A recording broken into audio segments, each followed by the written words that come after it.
If you want to be a better jazz guitar player in 2026, the number one thing you're gonna have to do is practice. And I'm not talking about practice boring stuff like this is good for your fingers, but not necessarily for your music. And also not practice like skills, modes that they really sound like skills. They don't sound like music. One thing you're gonna have to do, you're gonna have to listen a lot. One mistake I did when I was starting my jazz journey, I would try to buy every book that say licks, 100 licks, 500 licks, 50 licks, and I never really learned the right way. It was just when I started taking lessons with Russell Malone, like I already told on this channel, I was his student. He showed me the right way to do it, and it's by listening to records and not necessarily working with a book. Like a guy like him never worked with a book. He just learned from records, and honestly, that's how Wes Montgomery learned. That's how George Benson learned. That's how Grant Green learned. So now it comes to us, and we're trying to be even smarter than these guys and buy information from a book. That's really not how we're gonna learn this music. Trust me, I've been there. I had a whole collection of books that I honestly threw in the garbage after I started taking lessons with Russell Malone, and he told me that I gave up all my books, I threw them out because I learned that that's not the way. Even though I had spent hundreds of dollars trying to get all this information, I found out the best thing is do your fundamentals, learn from records. One way we can start incorporating this is get a phrase, a simple phrase, let's say. So, over a minor chord. What am I? Every time you learn a phrase, that's why you might not want to learn too complex, like so many complex phrases. Get something simple like this, because then you can see, all right, I'm playing this over a minor chord. What's happening here? Root, third, fifth, 7, 6, 4. Why is that important? Because let's say I want to play that on another key. Now I'm playing, instead of C minor, I'm playing F minor. Same thing. Root, third, fifth, 7, 6, 4, 4. So it'll be like something like this. So you want to be able to transpose that too, because if you learn a phrase for C minor, make sure you can play for C minor, for D minor, for E minor. And you're gonna see, well, on the guitar it's easy because we can go like this. But the way that you should practice like that too, because it's important, but also learn how to do on different spots. So if you have it here,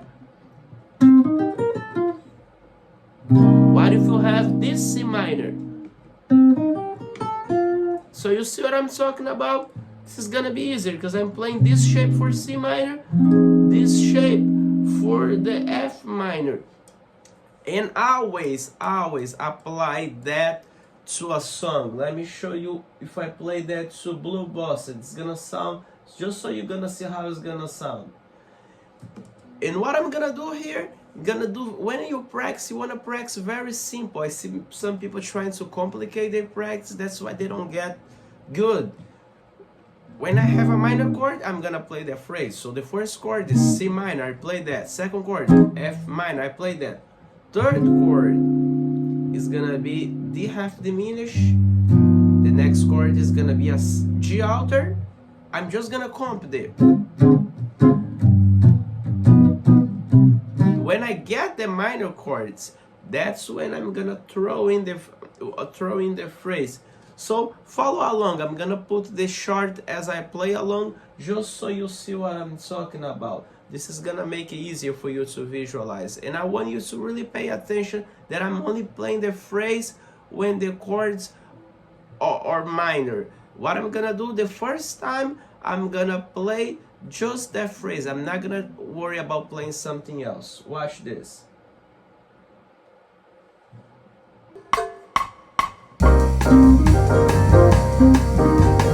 F.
learn. You don't learn stuff from playing pentatonic all over the song. I see a lot of newbies, and I don't say that with no disrespect. I've been there for years.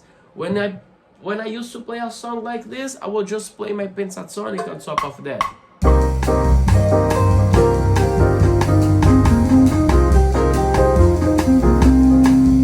Like, it sounds good, but after you do that for 10 seconds, trust me, people are gonna get bored.